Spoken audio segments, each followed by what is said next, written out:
Welcome back to our series VA Loan 101. Now, if you're just joining us, welcome. Now, please hit that subscribe button so that you can have easier access to the videos that we've already done and you can get notified when we're about to drop the next ones.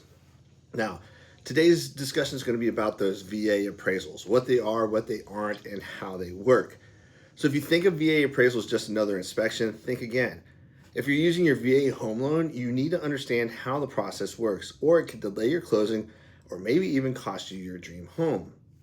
Now, when you buy a home using the VA loan, the Department of Veteran Affairs is going to require that the lender order a VA appraisal to ensure that the home is worth what you're paying for it and that it meets the minimum property requirements, or MRPs. So in here, when I say MRP, it's minimum property requirements.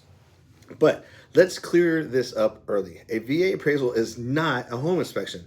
It's about value and basic livability, not a deep dive into every crack, pipe, or outlet. Now, here is the process and how it works from start to finish. The first step, you get the loan under contract. Okay, once you get the house under contract, your lender will order the VA appraisal through the VA portal. Then, after that happens, the VA assigns an appraiser. The VA picks a certified independent appraiser familiar with the area. This is not your lender's choice. They can't just call a friend up. Then the appraiser will contact the listing agent or set up through the showing service to schedule an inspection for the appraisal, usually within 10 days. Now, when they do the appraisal visit, the appraiser visits the home to verify condition and comparable value. Once they do all that, they put an appraisal report together. The appraiser will send the report back to the lender via the VA portal. The VA appraiser is evaluating two major things. The first thing that they're evaluating is fair market value. They're going to compare the home to recent comparable sales, okay, also known as comps. So if you hear the word comps, that's what it is. And they're looking in that area. The VA typically uses comparables or comps within 1 mile that have closed within 6 months and are similar size, 10 to 20% range subject to the home square footage. Usually they cap it out at 500 square foot variance. Then they do the minimum property requirements. The appraisers are checking that the home is safe and sound and sanitary, not perfect. Now here's what triggers red flags for the appraisal. A missing stove or kitchen appliances, broken or boarded up windows, peeling paint on homes built before 1978, non-functional HVAC systems or no permanent heat source, unsafe stairs or missing handrails. They're looking for exposed wiring or missing electrical plate covers, evidence of roof leaks or water damage. They're also looking for broken or inoperable exterior doors and windows. They're looking for standing water in crawl spaces or basements if you happen to have any of those. Now, let's kill the biggest myth once and for all. Okay, the VA appraisal is not a home inspection. A home inspection is optional but highly recommended, and it gives you a full report on the condition of the house and every system.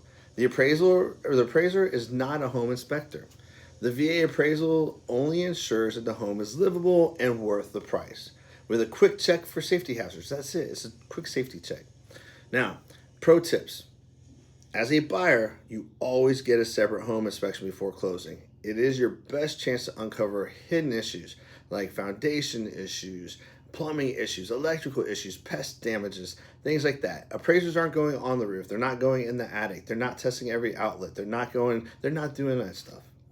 If the home appraises for less than your offer price, here's what will happen. If the appraiser feels that the house won't appraise, they will enact what they call tidewater.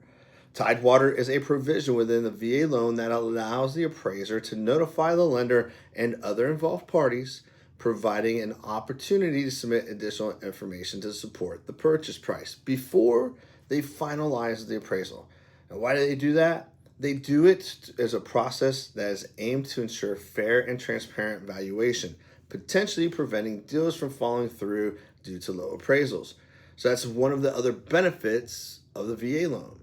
Now here is what can happen. Okay, if we go through Tidewater and it still comes in low, you can negotiate a lower sales price. This is the most common and often successful process. Next is you can pay the difference out of pocket. It's not recommended unless you truly are in love with the property. And the next is you can request a reconsideration of value, also known as a ROV. Now, your lender can submit additional comps for a second look, but usually that doesn't work. Now, the next is they can back out of the contract. If there's an appraisal contingency, you're protected. If you don't see an appraisal contingency in your contract, abort admission. Now, understanding the VA appraisal process puts you in control. You'll know what to expect, what to watch out for, and how to react if things don't go exactly as planned. The more informed you are, the smoother the home buying process will be. It's just facts. Now, if you found this helpful, please do me a favor and hit that like button. If you really want to help me out, hit the subscribe button and drop your VA home loan questions in the comments. I do answer every single one of them, and I've got more tips on the way. This is going to be a 20+ video series on everything about the VA loan. So if you have any questions about anything, make sure you hit me up.